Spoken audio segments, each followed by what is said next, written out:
So I'm just going to come out and tell you something. My student loan is about $150,000. I know, right? You're like, holy crap. I mean, it's more than I owe on my home. So why am I telling you this? Well, it's to make a point. And that is that a career transition, a career change, can be a costly proposition. I mean, we're not just talking money, we're also talking time, effort, and support from those around us.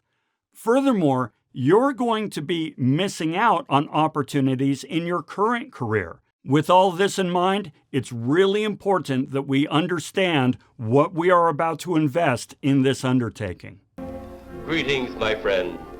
We are all interested in the future, for that is where you and I are going to spend the rest of our lives. And remember, my friend, future events such as these will affect you in the future. All right, so let's break all this down. Let's first look at money. Now, in previous episodes, we talked about the skills, experience, credentials, and resources that you'll need to be successful. And you'll need to work at acquiring these abilities. And that's not going to be cheap. In some cases, that might be heinously expensive. However, that doesn't necessarily mean that you need to break the bank. There are a lot of ways that you can acquire these credentials and skills and so forth without having to go into massive deep debt, although we will be talking about massive deep debt. Nevertheless, let's start with the first one. Look at your local community college. After all, if all you need are some basic credentials and maybe some apprentice time, a community college might be just the ticket. Every year, all around the country, community colleges are pumping out certified professionals who go on to earn fantastic livings. And these certifications did not cost them an arm and a leg. Furthermore, when I say fantastic living, I really mean it. Depending on the profession, the industry in which they are working, they could be earning more than I am with a PhD. It's all about supply and demand.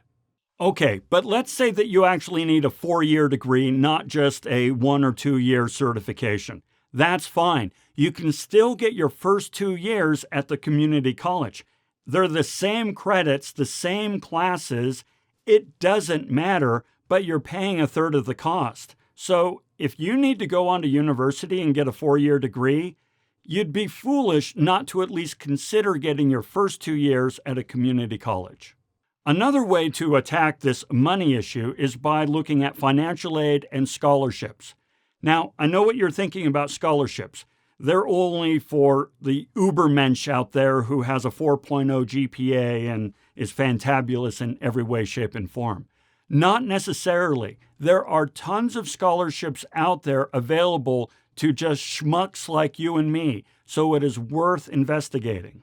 And when it comes to financial aid, there are many programs out there available to help people like you and me get the aid that we need to make these career transitions happen. Now, thing is, since we don't live in that world, we don't know about these financial aid programs, and since we don't know about them, we just assume they don't exist. Don't make that assumption. I recommend that you contact an advisor at your local university or community college or institution and talk to them about financial aid programs available to you.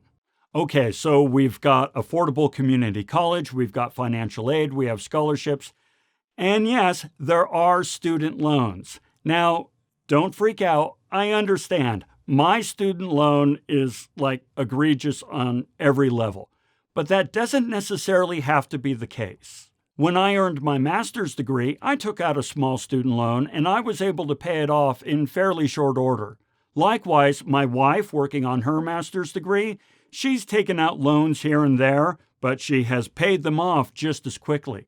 So it all depends on what industry you're going into and what kind of income you will be looking at so that you can plan out how to pay off that loan.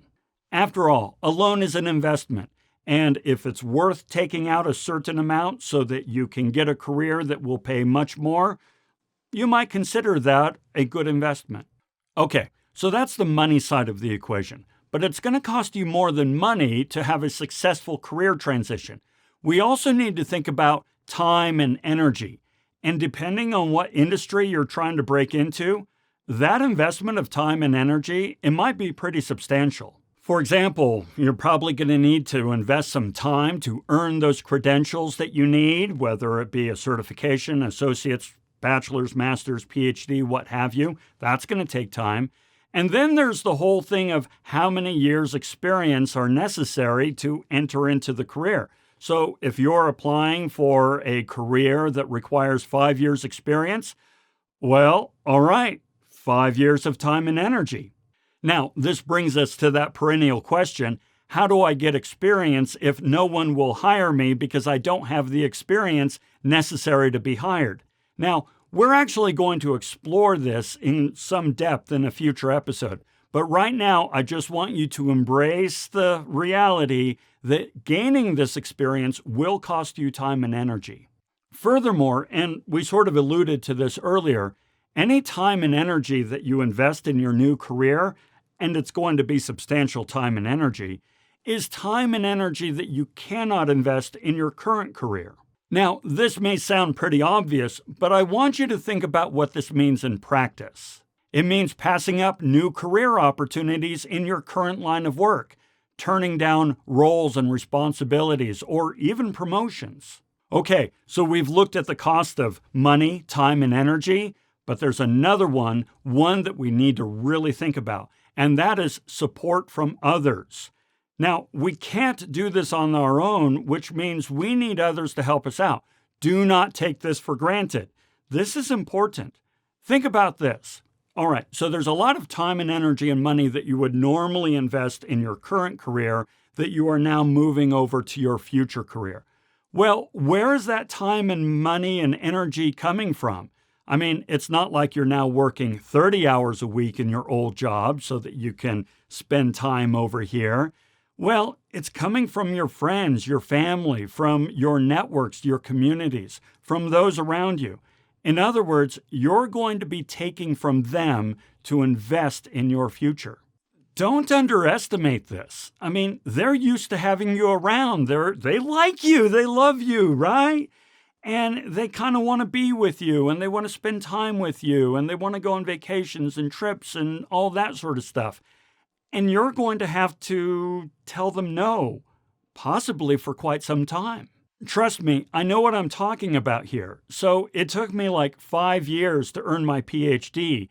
And yeah, my wife was pretty much on her own during that time. I was not truly available. In fact, when I was analyzing the data for my dissertation, we were on an anniversary cruise at the time. I'm not making this up. So for 2 weeks, we're on this cruise, and she's out by the pool reading her books, soaking in the sun, and I am in the ship library for 2 weeks analyzing my data. Best vacation ever. Yeah, that's what it cost me. But here's the thing, turnaround is fair play. She's working on her master's degree now, and I'm like a total widower. I rarely see her. Our last anniversary, yes, she spent it all studying. So I understand this cost. So what does this mean?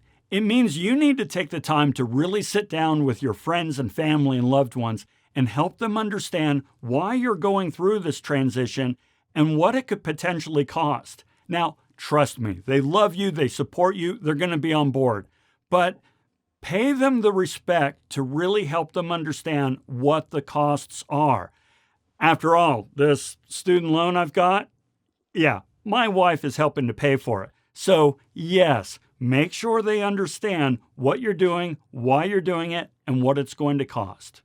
Okay, now I could go on when it comes to the costs of a career transition, money, time, energy, stakeholder support, but that's fine. You're probably already kind of freaking out, but that's okay. You can do this. Remember how I said this why statement is going to be really important because it's going to embolden you when you start to get nervous and so forth? This is a great time to turn to that. Yes, this is going to be an expensive venture, but there's good reason you're doing it. Hold fast to your dream. And you know what? I've got good news for you. No more bummer episodes. No more talk about constraints and costs and all that nasty stuff. When we come back, we're going to put a plan in place. We've looked at all the variables. We've researched what we need to do. We have a good idea of what the future looks like. Now we get to actually put it down on paper and make a plan. So until we meet next time, have a fantastic day.